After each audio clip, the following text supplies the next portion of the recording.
भरली वांगी सगळ्यांच्या आवडता प्रकार आणि ती अनेक प्रकारांनी बनवली जातात. तर भरली वांगी बनवण्याचा एक थोडासा वेगळा प्रकार आपण बघणार आहोत. तर ही वांगी बनवण्यासाठी आज आपल्याला लागणार आहेत हे अशा प्रकारचे वांगे. यापैकी आपण साधे वांगे आपण जे नेहमी वापरतो त्या प्रकारचे वांगे घेतले तरीही चालणार आहेत.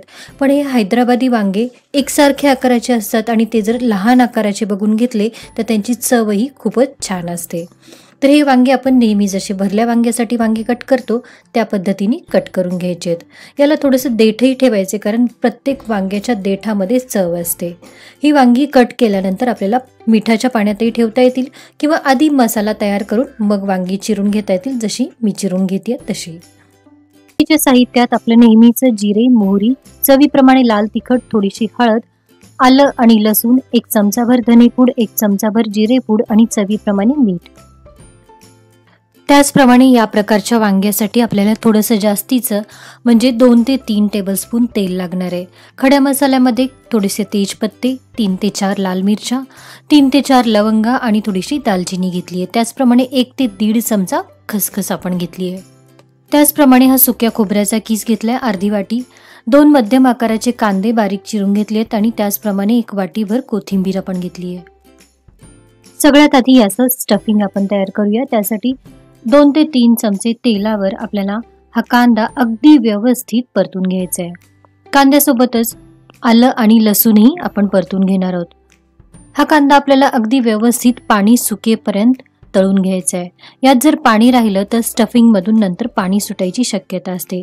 असा हा कांदा तळला की त्याच कढईमध्ये आपल्याला सुकं खोबरंही लालसर रंगावर येईपर्यंत परतून घ्यायचे. खोबरं आपल्याला खूप लाल नाही करायचे. थोडासा रंग बदलत आला की खोबरं काढून घेऊन त्याच कढईमध्ये आपल्याला 1 ते 2 चमचे तेलावर खडे मसाले थोडेसे परतून घ्यायचे आहेत. थोडीशी दालचिनी, 2 ते 3 तेजपत्ता, लाल मिरच्या आणि 3 ते 4 लवंगा. खसखस या तेलात घालण्याच्या ऐवजी थोडीशी कोरडीच मी भाजून घेणार आहे.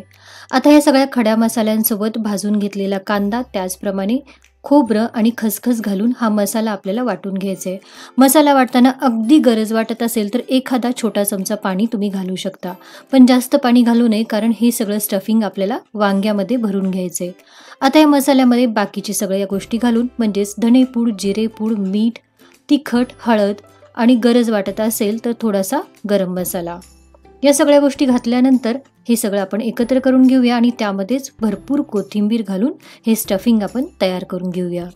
जे आपण सगळे खडे मसाले वापरतो तर या खड्या मसाल्यांची चव या भाजीला खूप छान येते. यामध्ये वेगळा मसाला जसा की गरम मसाला, काळा मसाला किंवा कांदा लसूण मसाला हे सगळं घालायची गरज नसते. जर गरज वाटत असेल तर अगदी अर्धा चमचा गरम मसाला यात तुम्हाला वापरता येईल. तर अशा पद्धतीने हे सगळे वांगे आपण स्टफ करून घेतलेत आणि थोडासा मसालाही उरलाय. तर आता एका कढईमध्ये 2 ते 3 टेबलस्पून तेलावर जिरे आणि मोहरीची फोडणी आणि त्यामध्ये हे स्टफ केलेले वांगे घालून आपल्याला थोडेसे परतून घ्यायचे आहेत. वांगे थोडेसे परतून झाले की त्यामध्ये उरलेला मसालाही आपण घालून घेऊया. यामध्ये आपल्याला आत्ताच पाणी घालायचं नाहीये. यावर झाकण ठेवून आपल्याला 1 ते 1.5 मिनिट मंद आचेवर थोडीशी वाफ काढून घ्यायची आहे, म्हणजे हा मसाला तेलामध्ये व्यवस्थित मुरला जाईल आणि त्यानंतर गरजेप्रमाणे आपल्याला गरम पाणी घालून घ्यायचं आहे.